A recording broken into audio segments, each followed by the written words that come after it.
Well, the crisis at World Football's governing body, FIFA, is growing seemingly by the day. This week, FIFA president Gianni Infantino announced a plan that could change how the organization has been run for more than a century. Infantino wants to sell stakes in the World Cup and other soccer events to private investors. Well, today, Asia's football governing body joined its counterparts in North America and Europe in voting to reject the plan. Now, that means Infantino does not have a majority of FIFA's 211 member federations needed to approve his proposals. It also means that his position as president of FIFA is increasingly under threat. A majority of members could now join together in a bid to oust him from his role. The FIFA president suffered another major blow today when his senior advisor, Carlos Cordero, quit. Cordero said that his boss did not tell him about this investment plan before it went public, and he issued a scathing resignation letter. Now, in it, Carlos Cordero writes that selling shares is a bad deal for FIFA's member associations, a bad deal for football, and a bad deal for the long-term future of the game. He goes on to say that FIFA already has access to extraordinary financial resources.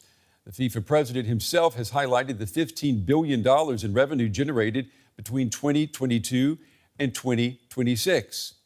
Against that backdrop, selling a permanent stake in football's most valuable assets to raise $4.2 billion makes little sense. Most troubling of all is the absence of answers to fundamental questions. Why this deal? Why now? What oversight exists? Who benefits? Was there a competitive process? What governance will be in place? What will investors ultimately gain, and at what cost to football?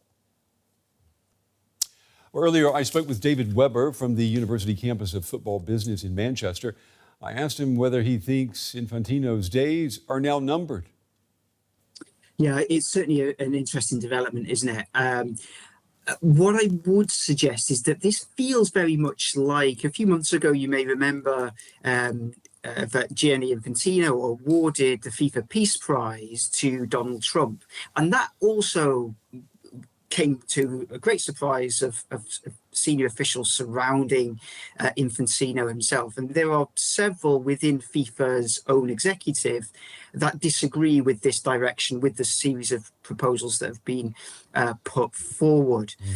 Whether or not that this leads to Infantino himself resigning, I think remains to be seen. I think, and Andy Burnham alluded to this a little bit earlier on today, that if this was any other organization where there's been a loss of confidence in the leader, that the leader would step down. But FIFA, as we've seen over the last decade, in fact longer than that, FIFA itself, it operates by its own rules.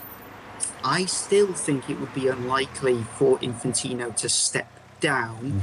This may well be, he may well turn this into an opportunity for everybody to come around the table, particularly those dissenting confederations. We've seen UEFA be joined with the AFC by CONMEBOL, and to say, well, how can we exploit the commercial value of the World Cups moving forward? But what about trust here? I mean, if a senior advisor with expertise in finance resigns and says he wasn't consulted by Infantino, then the question comes, who was consulted? Absolutely. I think this is a really great question. It kind of feels as if, doesn't it, that this whole set of proposals was kind of cooked up behind closed doors, that this is a kind of conversation that's taken place amongst a few gentlemen, very wealthy individuals who kind of thrown this idea around, and then it's just been sort of either leaked or it's been pushed out as FIFA policy moving forward. It's certainly not the type of policy that seems to have been, where there's not been the input from even senior advisors, let alone the confederations, and certainly not clubs or indeed the supporters as well. And also begs the question, how well does Infantino know the organization he's leading, FIFA? Because we've seen votes now from the Asian Federation, UEFA, as well as from North America, all quickly voting to reject this plan. Absolutely, absolutely. And I think there's a broader question in this. Does Infantino himself understand not simply FIFA and football politics, but does he really understand football itself? We've just come off the back of a very successful World Cup, financially speaking.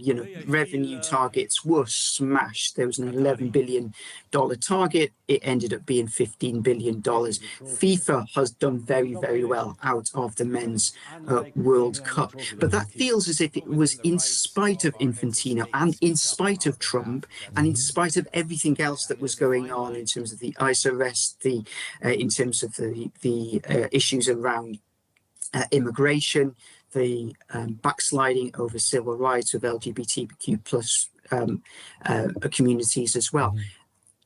Where Infantino, he appears to have sort of taken his eye off the ball in terms of this is not what the World Cup is all around. The World Cup isn't there to be financially exploited. Everybody, it feels, knows this.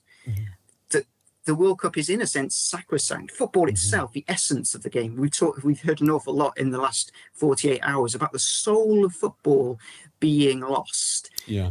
And Infantino kind of almost needs to be reminded of that.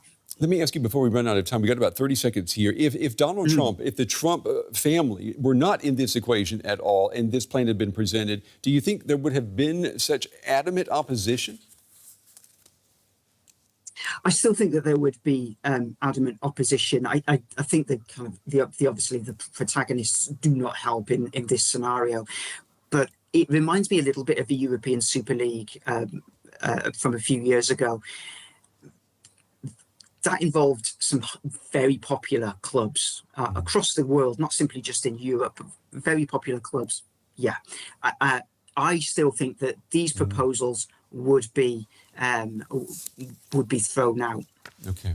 David Weber, we appreciate your time and your analysis on a story that is changing seemingly by the day now. Thank you. Thank you.